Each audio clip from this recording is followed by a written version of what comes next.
वंदे मातरम। आप सब कैसे हैं? आई होप आप सब बहुत ही अच्छे और स्वस्थ भी होंगे। आज की ये जो क्लास है, ये क्लास आपकी इंडियन मैप पे आधारित है। भारतीय मानचित्र का हमने एक सीरीज चलाया हुआ था इस चैनल पे। जब ये चैनल स्टार्टिंग के दौर पे था, जब इस चैनल पे मैंने नया काम करना शुरू किया था, तो इंडियन मैप की एक सीरीज हमने स्टार्ट कर रखी थी, जिसमें कि हम 28 जो स्टेट हैं उनके बारे में हम लोगों ने पढ़ा था। एक एक स्टेट करके 8 यूनियन टेरिटरीज के बारे में पढ़ा था। और आज के इस पर्टिकुलर सेशन में उसी सीरीज को कंटिन्यू करते हुए आज हम पढ़ेंगे मानसून इन इंडिया, यानी कि भारत में मानसून की प्रवृत्ति कैसी रहती है, किस प्रकार से मानसून आता है, वापस लौटता है, कहाँ कहाँ इस मानसून के द्वारा वर्षा होता है, सारी चीज़ें हम देखेंगे। तो ये जो क्लास है आपकी, इस क्लास को आप जीके, जीएस के रूप में ले सकते हैं, ज्योग्राफी के रूप में भी आप इस क्लास को ले सकते हैं। लेकिन ये जो क्लास है कॉन्सेप्चुअल अंडरस्टैंडिंग पे ज़्यादा केंद्रित न होके फैक्चुअल है, यानी कि फैक्ट पे आधारित है। चीज़ें आपको मेमोराइज करनी होंगी, चीज़ें आपको याद करने होंगी, तो याद करने वाली ये क्लास है। कुछ महत्वपूर्ण बिंदुओं को हम देखेंगे मानसून के ऊपर चर्चा करते हुए, तो जो चीज़ें महत्वपूर्ण होंगी वो आप कॉपी पेन में नोट डाउन करते जाइएगा और उसे लिखते जाइएगा। तो बेसिकली आज हम मानसून के बारे में पढ़ने वाले हैं। चैनल पे नए होंगे तो चैनल को प्लीज़ सब्सक्राइब आप सब कर लीजिएगा। वीडियो के डिस्क्रिप्शन में आपको टेलीग्राम चैनल का लिंक मिलेगा, तो टेलीग्राम चैनल को भी आप ज़रूर ज्वाइन कर लीजिएगा। वहाँ पर महत्वपूर्ण PDF आपको प्राप्त कराए जाते हैं।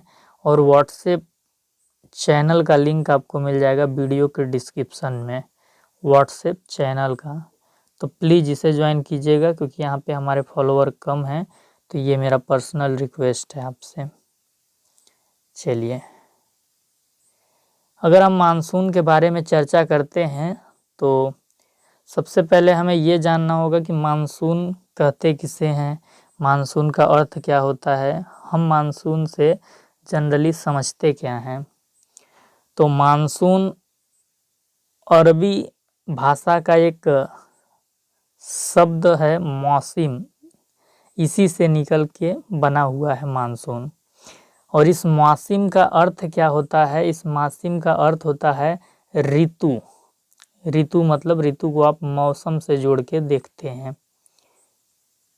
ऋतु कितने प्रकार की होती है तो आप जानते होंगे, शीत ऋतु, ग्रीष्म ऋतु, तो ये सब। इसके बाद हम थोड़ा सा आगे बढ़ते हैं यहाँ से, तो मानसून की परिभाषा लिखनी होगी, तो और क्या लिखेंगे हमने जाना कि मानसून अरबी शब्द मासिम से निकला है, इसका अर्थ ऋतु होता है।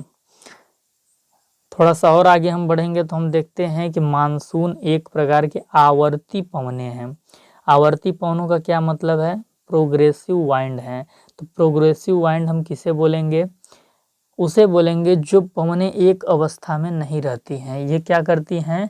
अपनी दिशा बदल लेती हैं ऋतु के अनुसार, मौसम के अनुसार इनके दिशा में क्या होता है? परिवर्तन हो जाता है, तो इसलिए इनको प्रोग्रेसिव बोला जाता है।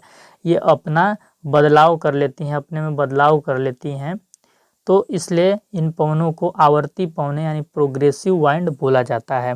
इन पवनों की विशेषता ये होती है कि इनकी दिशा में परिवर्तन हो जाता है, और ये परिवर्तन ऋतु परिवर्तन के अनुरूप होता है। आप देखते होंगे कि जो ग्रीष्म ऋतु रहता है, ग्रीष्म ऋतु में मानसून की क्या दिशा रहती है? मानसून आपका दक्षिण से पश्चिम दिशा में होता है, और यही मानसून जब लौटने लगता है, वापस लौटता है, तो शीत ऋतु आ जाती है। तो शीत ऋतु में इसकी क्या दिशा हो जाती है? उत्तर पूर्व हो जाती है। तो ये ऋतु के अनुसार इनके दिशा में परिवर्तन हो जाता है, तो मानसून एक प्रकार की आवर्ती पवनें प्रोग्रेसिव वाइंड हैं जिनकी दिशा में परिवर्तन ऋतु परिवर्तन के अनुरूप होता है, उसे क्या हम बोलते हैं, मानसून कहते हैं। इसके बाद अगर हम देखें तो हम ये भी देखेंगे कि ऐसा बादल जिससे वर्षा की संभावना हो, इसको भी लोग सामान्यतः मानसून के रूप में समझते हैं। ये आपका बादल है, क्या है, ये आपका बादल है और ये इसमें पानी भरा हुआ है। क्या भरा हुआ है, पानी भरा हुआ है। तो ये क्या होता है, मानसून क्या होती हैं, पवनें होती हैं। कैसी पवनें होती हैं, आवर्ती पवनें होती हैं। ये इतने आर्द्र होती हैं, इतनी आर्द्र होती हैं कि ये बादल के रूप में बन जाती हैं। कैसी बादल के रूप में बन जाती हैं, इस प्रकार के बादल के रूप में ये मानसून पवनें बादल का रूप ले लेती हैं। और इन बादलों का जब घनत्व तो बहुत ज़्यादा बढ़ जाता है, इन बादलों का घनत्व जब बहुत ज़्यादा बढ़ जाता है तो ये बादल क्या होती हैं, टूट जाती हैं। पर्वत से टकरा के टूट सकती हैं, किसी तट से टकरा के टूट सकती हैं। तो टूटने के बाद क्या होता है, उसमें पानी की मात्रा होती है, बहुत सारा बारिश होता है। तो ऐसा बादल जिससे वर्षा की संभावना हो, उसे भी हम क्या करेंगे, मानसून से जोड़ के देखेंगे। इसके बाद मानसून की एक और परिभाषा है या एक और टर्म है कि मानसून क्या है, चक्रीय प्रक्रिया है। कैसी प्रक्रिया है, चक्रीय। चक्रीय को बेसिकली अगर हम इंग्लिश टर्म की बात करें तो साइकिल से जोड़ के हम देखते हैं। तो मानसून की जो प्रक्रिया है वो क्या है, एक चक्र के रूप में है। चक्र के रूप में आप पूछेंगे कि सर कैसे है, तो चक्र के रूप में इस हिसाब से है कि आप देखते होंगे कि मानसून क्या होता है, पहले तो आता है, मानसून पहले आता है और फिर अगर आया है तो फिर ये मानसून लौटेगा भी। आप किसी के यहाँ रिलेशन में जाते होंगे, अपनी आंटी अंकल मौसा मौसी कहीं भी, तो ऐसा तो है नहीं कि आप वहाँ बर्फ़ की तरह जम जाते होंगे कि भैया अब तो हम आ गए हैं, यहीं रहेंगे, मौज मस्ती करेंगे, वापस घर नहीं जाना है। तो ऐसा तो बिल्कुल नहीं होता होगा। आप वापस अपने घर जाते होंगे 2 दिन 3 दिन रह के। तो मानसून भी कुछ इसी तरह का, मानसून के अंदर भी इसी तरह का कुछ प्रवृत्ति देखने को हमें मिलता है। मानसून क्या होता है कि जून के समय में प्रवेश करता है भारत में, और मानसून आता है तो इसके बाद क्या होता है, वो लौटता भी है, वापस लौटता भी है, और लौटने के बाद फिर आता है, फिर लौटता है। तो इसलिए मानसून को हम चक्र के रूप में देखते हैं। तो हमने ये जाना कि मानसून आता है फिर लौटता भी है। तो सबसे पहले हम क्या देखेंगे कि मानसून का आना, क्या देखेंगे हम, मानसून का आना हम देखेंगे कि मानसून के आने में क्या क्या चीज़ें देखने को हमें मिलती हैं। तो मानसून के आने से जो वर्षा होती है भारत के अंदर, वो 80% वर्षा मानसून के आने से हो जाती है। टोटल वर्षा कितना होगा, 100% होगा। तो आगे हम 80% वर्षा को समझते हैं कि ये जो 80% वर्षा है ये मानसून के आने से हो जाती है। तो ये मानसून का आना, समय क्या होता है, मानसून भारत में कब आता है, तो भारत में मानसून जनरली समझा जाता है कि जून आप समझते होंगे ना, जनवरी फरवरी मार्च अप्रैल मई जून। तो जो जून वाला आपका महीना होता है, उस जून वाले महीने में माना जाता है कि मानसून भारत के अंदर प्रवेश कर जाती हैं। और ये मानसून इस जो मानसून आती हैं, इन मानसून के द्वारा कब तक वर्षा होती है, तो सितंबर के प्रथम सप्ताह तक माना जाता है। ये पूरे भारत में फैलती हैं और वर्षा कराती हैं सितंबर के प्रथम सप्ताह में। तो मानसून की जो आने की प्रक्रिया है वो जून के प्रथम सप्ताह से लेके सितंबर के प्रथम सप्ताह तक मानसून आती रहती है। ये मानसून के आने का टाइम है। लेकिन ये टाइम क्या है, लगभग में माना जाता है। कभी जून के दूसरे सप्ताह में भी मानसून आ सकता है, या वो थोड़ा सा पहले भी आ सकता है, लास्ट मई में भी आ सकता है। तो अगर हम पूछे कि आदर्श समय क्या होता है, सर हमें आदर्श समय बता दीजिए कि मानसून जो आता है ना तो उसका आदर्श समय क्या होता है। तो आदर्श समय क्या होता है कि माना जाता है कि 15 जून से मानसून भारत के अंदर प्रवेश कर जाता है और 15 सितंबर तक मानसून आते रहता है। तो जो 15 जून से 15 सितंबर का समय है, इसके बीच में भारत में मानसून आता है और इस मानसून के द्वारा जो वर्षा की मात्रा होती है 80% वर्षा भारत में हो जाता है। हम देखेंगे कि ये जो 15 जून से 15 सितंबर तक भारत में मानसून आता है और इसके द्वारा जो 80% वर्षा होती है ये किन किन प्रदेशों में होती है, वो कौन कौन से प्रदेश हैं जहाँ पे इस 80% से वर्षा हो जाती है और मानसून के आने से वर्षा होती है। तो यही सारी चीज़ें लिखना है, आप लिखते जाइएगा कि जो मानसून के आने का आदर्श समय होता है 15 जून से 15 सितंबर होता है। इसके द्वारा जो वर्षा की मात्रा होती है वो 80% वर्षा हो जाती है। तो ये चीज़ें आप याद रखिएगा। ये जो मानसून आती है इनकी दिशा क्या होती है, तो दिशा दक्षिण पश्चिम होता है। समझिए, दिशा हमारा हो गया। तो जो मानसून की दिशा तय होती है वो इससे तय होती है कि वो आ किधर से रही हैं, जा किधर को रही हैं, उससे नहीं। तो ये किधर से आती हैं, दक्षिण और पश्चिम। तो ये मानसून इधर से आ रही हैं, तो इस मानसून की जो दिशा होगी वो दक्षिण पश्चिम होगी, मानसून की दिशा। आप देखे होंगे कि अगर कोई यूपी से आता है तो उसे यूपी वाला बोलते हैं, अगर कोई बिहार से आता है तो उसे बिहारी बोलते हैं। तो मानसून का भी कुछ ऐसा ही है कि वो आ किधर से रही हैं इस पे उसकी दिशा तय होती है, जा किधर को रही हैं उससे नहीं। अगर हम मान लीजिए कि झारखंड जा रहे हैं तो हमें कोई झारखंडी थोड़ी बोलेगा, हम आ कहाँ से रहे हैं उसके आधार पर हमारी पहचान तय होती है। तो ऐसा ही कुछ हमारे मानसून के साथ भी है। अब हमें ये समझना है कि ये जो मानसून आती है 15 जून से 15 सितंबर के बीच में और इससे 80% की वर्षा भारत में हो जाती है, ये मानसून किन शाखाओं के द्वारा आती है। तो जब मानसून भारत के अंदर प्रवेश करती हैं तो वो 2 शाखाओं के द्वारा पूरे भारत में वर्षा कराती हैं। तो वो 2 शाखाएं कौन कौन सी हैं, पहली अरब सागर की शाखा है और दूसरी बंगाल की खाड़ी की शाखा है। तो जो अरब सागर की शाखा के द्वारा वर्षा भारत में होता है ये कहाँ कहाँ होता है, तो पश्चिमी घाटी का जो क्षेत्र है वहाँ पे होता है, नर्मदा घाटी का जो क्षेत्र है वहाँ पे होता है, गिर पर्वत, अरावली पर्वत की भूमिका होती है अरब सागर की शाखा से वर्षा कराने में। इन सभी की भूमिका से भारत के अलग अलग प्रदेशों में वर्षा होती है। इसके बाद बंगाल के खाड़ी की शाखा है, इसके द्वारा भारत के पूर्वोत्तर राज्य में वर्षा होती है और फिर पूर्व से जो पश्चिम बारिश आते जाता है तो वो वर्षा होती है। तो बंगाल के खाड़ी की शाखा में भारत के पूर्वोत्तर में वर्षा होती है, तो इसकी जो उप शाखा है वो पूर्वोत्तर की उप शाखा हम बोल सकते हैं। तो जो भारत में वर्षा होती है मानसून के आने से वो 2 शाखाओं के द्वारा होती है, एक अरब सागर की शाखा, एक बंगाल की खाड़ी की शाखा। जो अरब सागर की शाखा है ये पश्चिम से पूर्व की ओर वर्षा कराती है, पश्चिम से पूर्व की ओर, और ये जो बंगाल की खाड़ी वाली है ये पूर्व से पश्चिम की ओर वर्षा कराती है। ये एक एक चीज़ हम बहुत ही डिटेल में पढ़ेंगे, लेकिन अभी हम इसे शॉर्ट में देख रहे हैं क्योंकि हमें सारी चीज़ें क्या करनी है, याद करनी है। ये जो गिर पर्वत और अरावली पर्वत है इसको मिला के एक उपशाखा भी बोलते हैं, गुजरात के मैदान की उपशाखा। तो ये चीज़ भी आपको याद रखनी है।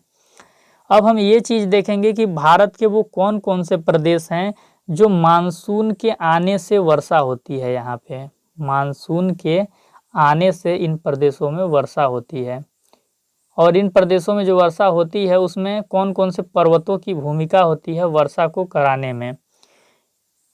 तो सबसे पहले केरल में मानसून प्रवेश करता है। कहाँ करता है, केरल में। केरल में सबसे पहले मानसून आ जाता है जून के प्रथम सप्ताह में या 15 जून तक के अंदर में, और यहाँ पे वो पश्चिमी घाटी की जो पर्वत होती है उससे टकराकर वर्षा कराता है। अगर मान लीजिए कि ये हमारा पश्चिमी घाटी पर्वत है इधर, तो मानसून हमारा इधर से आता है दक्षिण पश्चिम से, तो ये इससे टकराता है और टकराकर वर्षा कराता है। तो सबसे पहले कहाँ कराता है? केरल में वर्षा कराता है, मालाबार तट से टकराकर, आपको लिखना है।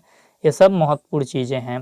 फिर वो आगे बढ़ता है तो आपको पता ही होगा कि जो पश्चिमी घाटी की पहाड़ी है वो काफ़ी बड़ी है, वो गुजरात के दक्षिणी भाग तक उसका हिस्सा है। तो केरल से होके फिर एक कर्नाटक में वर्षा करा देता है। कर्नाटक में किधर ज़्यादा वर्षा कराएगा? इस साइड कराएगा। इधर जो कराएगा बहुत कम कराएगा, या हो सकता है न कराए, सूखा भी पड़ जाए। तो इधर वाला जो क्षेत्र है इसे हम क्या कहते हैं? वृष्टि छाया क्षेत्र। वृष्टि छाया क्षेत्र। इधर वृष्टि छाया क्षेत्र में क्या होता है? वर्षा कम होता है। और इस साइड जो है जिधर भाई मानसून आ रहा है तो इससे टकराएगा तो इधर खूब सारा बारिश करा देगा। तो वृष्टि छाया क्षेत्र में कम कराएगा। तो कर्नाटक के पश्चिमी भाग में तो वर्षा होगी, लेकिन वृष्टि छाया क्षेत्र में नहीं होगी। तो जो पश्चिमी घाटी हमारी पहाड़ है, तो ये कर्नाटक पूरा जो कर्नाटक है हमारा इधर ही पड़ता है, थोड़ा बहुत इधर पड़ता है। तो कर्नाटक में एक तरीके से वर्षा बहुत कम होती है। फिर महाराष्ट्र में भी कुछ ऐसा ही सीन होता है, गोवा में वर्षा हो जाती है थोड़ा बहुत। और तो केरल, कर्नाटक, महाराष्ट्र और गोवा में वर्षा होती है। तो इस वर्षा के होने में किसकी भूमिका रहती है? पश्चिमी घाटी की भूमिका रहती है। पश्चिमी घाटी से मानसून पवनें टकराती हैं और वर्षा कराने का काम करती हैं। वर्षा पश्चिम में ज़्यादा होता है और जो वृष्टि छाया क्षेत्र है इसमें कम होता है। ये चीज़ हमें समझना है। तो पश्चिमी घाटी के द्वारा कहाँ वर्षा होती है? केरल में, कर्नाटक में, महाराष्ट्र में, गोवा में। सबसे ज़्यादा वर्षा कहाँ होती है? केरल में। फिर इसके बाद अब हम बात करेंगे मध्य प्रदेश की, छत्तीसगढ़ की, झारखंड की, पश्चिम बंगाल की।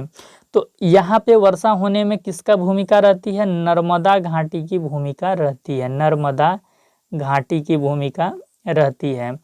समझिए, ये हमारा था पश्चिमी घाटी। मानसूनी पवनें ऐसे आ रही थी, ठीक। कुछ मानसून पवनें क्या होंगी? यहाँ से ऐसे चली जाएंगी। तो यहाँ पे हमारा क्या है? विंध्याचल पर्वत है, सतपुड़ा है, मैकाल है। तो मानसून पवनें क्या होती हैं? कुछ इधर मुड़ जाती हैं मध्य प्रदेश वाले क्षेत्र में। तो मध्य प्रदेश वाले क्षेत्र में ये मुड़ती हैं और ऊपर भी टकराती हैं तो नीचे बरसती हैं, नीचे टकराती हैं तो फिर ऊपर जाती हैं। तो ऐसे यहाँ पे फंस जाती हैं और मध्य प्रदेश में क्या करती हैं? खूब सारा वर्षा करा देती हैं और उसी के कारण नर्मदा नदी में बाढ़ आ जाती है। तो मध्य प्रदेश से वर्षा कराते हुए जो मैकाल वाला पर्वत है ये छत्तीसगढ़ के बॉर्डर पे है। तो इससे पार होकर कुछ मानसूनी पवनें छत्तीसगढ़ में भी वर्षा करा देती हैं, उससे आगे जाते हुए झारखंड में भी करा देती हैं और पश्चिम बंगाल में भी करा देती हैं। तो अगर आपसे पूछा जाए कि मध्य प्रदेश, छत्तीसगढ़, झारखंड, पश्चिम बंगाल में वर्षा होने में किसकी भूमिका होती है, तो नर्मदा घाटी की विशेष भूमिका होती है। विंध्याचल पहाड़, सतपुड़ा और मैकाले पर्वत की भूमिका होती है। इन सबको भी हम डायग्राम के द्वारा अच्छे से समझेंगे, लेकिन आगे की क्लास में समझेंगे। अभी एक होल कॉन्सेप्ट हम बना रहे हैं और महत्वपूर्ण चीज़ों को याद करते चल रहे हैं। इसके बाद गुजरात में वर्षा होती है। गुजरात हमारा कहाँ पे है? आप अगर नक्शा बनाएं तो ऐसे आप बना सकते हैं। तो गुजरात हमारा ये वाला क्षेत्र है, यहाँ पे आपका गिर पर्वत होता है। तो जो मानसूनी पवनें ऐसे आती हैं, तो मैंने बताया ही कि फिर ये ऐसे चली जाती हैं। इधर वाला नर्मदा घाटी में चला गया था, एक गुजरात वाले क्षेत्र में भी मानसून चला जाता है। तो गुजरात वाले क्षेत्र में मानसून जाता है तो यहाँ पे आपका गिर पर्वत है। कौन सा पर्वत है? ये गिर पर्वत है। तो इससे मानसून टकराता है और सौराष्ट्र का ये क्षेत्र है, जो गिर पर्वत के नीचे का क्षेत्र है ये सौराष्ट्र का क्षेत्र है। तो सौराष्ट्र में क्या होता है? जम के वर्षा करा देता है। लेकिन इधर वाला जो क्षेत्र है, गिर के इधर वृष्टि छाया वाला जो क्षेत्र है, इसको कच्छ का रण बोलते हैं। तो कच्छ के रण में क्या होता है? वर्षा नहीं होता है। क्या होता है? वर्षा नहीं होता है। और क्यों नहीं होता? क्योंकि वो वृष्टि छाया क्षेत्र में पड़ता है। इसके बाद जो मानसूनी पवनें होती हैं वो राजस्थान से होते हुए राजस्थान में वर्षा नहीं कराती हैं। क्यों नहीं कराती हैं? समझिए, ये जो हमारा नक्शा है इस तरीके से है। और तो ये यहाँ पे आपका अरावली पर्वत है। क्या है? अरावली पर्वत है। तो जो मानसून पवनें हैं, जो मानसूनी पवनें हैं, ये ऐसे आती हैं इस प्रकार से, और इस प्रकार से आती हैं। तो ये देखिए सीधा सीधा है, मानसूनी पवनों की दिशा भी ये है और इसकी दिशा भी समानांतर है। इन दोनों की दिशा क्या है? समानांतर है। तो जिसके वजह से ये रोक नहीं पाती है। ये पर्वत जो है अगर ऐसे होता इस प्रकार से तो इसको रोक लेता, लेकिन ये क्या है? इस प्रकार से है तो रोक नहीं पाती है, और ये मानसूनी पवनें इसको पार करते हुए आगे बढ़ जाती हैं। एकाध मानसूनी पवनें इससे टकराती होंगी, बाकी सब क्या होती हैं? आगे बढ़ जाती हैं। और आगे बढ़ के ये दिल्ली में क्या होता है? दिल्ली यहाँ पे है, दिल्ली में जाके वर्षा करा देती हैं। दिल्ली में एक छोटी सी पहाड़ी है, रायसिन्हा की पहाड़ी। तो रायसिन्हा छोटी सी पहाड़ी है, तो यहाँ पे बहुत ज़्यादा बारिश नहीं करा पाती हैं। ये बहुत थोड़ा सा बारिश दिल्ली में करा पाती हैं, क्योंकि यहाँ का पहाड़ भी क्या है? छोटा सा है। जहाँ पे जितना ज़्यादा पहाड़ होगा, विशाल होगा, वहाँ पे बारिश भी उतना ज़्यादा विशाल होगी। तो दिल्ली से फिर ये आगे बढ़ती हैं और उत्तराखंड में जाके पहुँचती हैं। तो उत्तराखंड में आपको पता ही है कि हिमालय पर्वतों का खूब सारा वहाँ पे हिस्सा है, बड़ी बड़ी चोटियाँ हैं। तो यहाँ पे क्या होता है कि बादल जाके धड़ाधड़ खूब सारा टकराती हैं और उत्तराखंड में जम के बारिश होती है। क्या होती है? जम के बारिश होती है। तो अरब सागर की शाखा के द्वारा कौन कौन से प्रदेश में बारिश होती है? तो आपको याद रखना है, केरल में होती है, कर्नाटक में, महाराष्ट्र में, गोवा में। इन चारों प्रदेश में पश्चिमी घाटी के कारण होती है, लेकिन शाखा कौन सी है? अरब सागर की शाखा। मध्य प्रदेश में, छत्तीसगढ़ में, झारखंड, पश्चिम बंगाल में होती है। नर्मदा घाटी की भूमिका होती है, विंध्याचल, सतपुड़ा, मैकाल पर्वत की भूमिका होती है। फिर गुजरात के सौराष्ट्र में वर्षा करा देती है। फिर राजस्थान से ये क्रॉस होती है, यहाँ पे वर्षा नहीं करा पाती है समानांतर होने के कारण। फिर ये दिल्ली में थोड़ा सा वर्षा कराती है, क्योंकि रायसिन्हा की पहाड़ी छोटी सी होती है, तो ये ज़्यादा रोक नहीं पाती है। उसके बाद ये उत्तराखंड में आप जानते हैं कि हिमालय पर्वत का विशाल वहाँ पे भाग है, शिवालिक है, मिडिल हिमालय है, ग्रेट हिमालय है। तो खूब सारा यहाँ पे कराती है। और उत्तराखंड जाते जाते तक इन मानसून पवनों की स्पीड भी काफ़ी तेज होती है। तो उत्तराखंड वाला जो हमारा इलाका है, तो यहाँ पे पर्वतों से टकरा के खूब सारा वर्षा करा देती है। तो उत्तराखंड वाले एरिया में बहुत ज़्यादा वर्षा हो जाता है।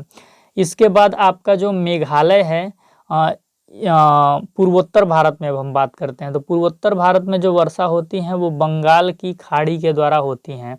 किसके द्वारा वर्षा होती हैं? बंगाल की खाड़ी वाली शाखा के द्वारा पूर्वोत्तर भारत में वर्षा होती हैं। तो बंगाल की खाड़ी वाले शाखा से सबसे पहले वर्षा मेघालय में होती है। मेघालय में ये मानसूनी पवनें जाती हैं और वहाँ पे 3 पर्वत है आपकी, गारो, खासी, जयंतिया। तो इनसे टकरा के वहाँ वर्षा करा देती हैं और बहुत सारी मानसून पवनें उससे आगे भी निकल जाती हैं। तो आगे निकलने के बाद ये असम में नीकिर पहाड़ी से जाके टकरा के वर्षा करा देती हैं, और अरुणाचल में, हिमालय का ही आपका हिस्सा है, तो उससे टकरा के भी अरुणाचल में वर्षा करा देती है। फिर इसके बाद क्या होती है? कुछ मानसून पवनें गारो से टकराती, जैसे ये देखिए, ये गारो है, ये खासी है, ये जयंतिया है, मेघालय में है। तो ये मानसूनी पवनें आ रही हैं। तो क्या होता है कि कुछ मानसूनी पवनें इनसे टकरा के इसके नीचे वर्षा करा देती हैं और कुछ ऊपर निकल जाती हैं। तो जो ऊपर निकलती हैं वो कहाँ वर्षा कराती हैं? वो आपका वर्षा कराती हैं असम में नीकिर पहाड़ी से टकरा के, और अरुणाचल में हिमालय के हिस्सों से टकराकर वहाँ पे वर्षा करा देती हैं।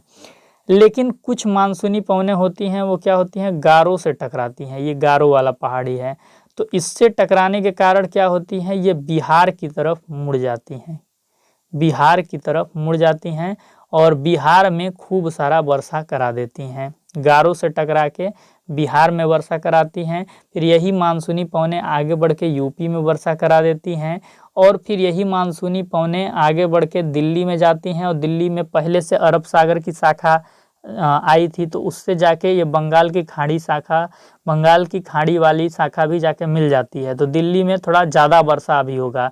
दिल्ली में 2 चरण में वर्षा होता है। पहला अरब सागर की शाखा से, जो हमने आपको बताया था कम वर्षा हुआ था, और दूसरी बार वर्षा तब होता है जब बंगाल की खाड़ी वाली शाखा बिहार से होते हुए, यूपी से होते हुए दिल्ली जाके मिल जाती है। रूप थोड़ा ज़्यादा हो जाता है उसके बारिश का, क्योंकि दोनों शाखा मिल जाती है और दिल्ली में दूसरे चरण की वर्षा करा देती है।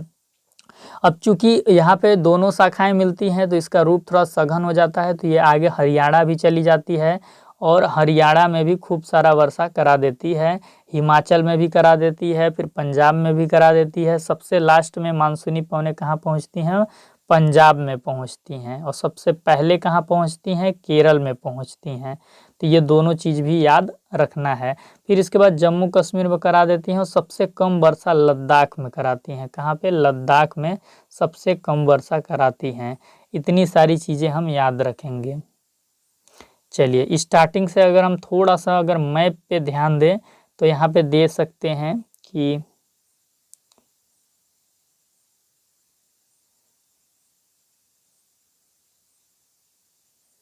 ठीक,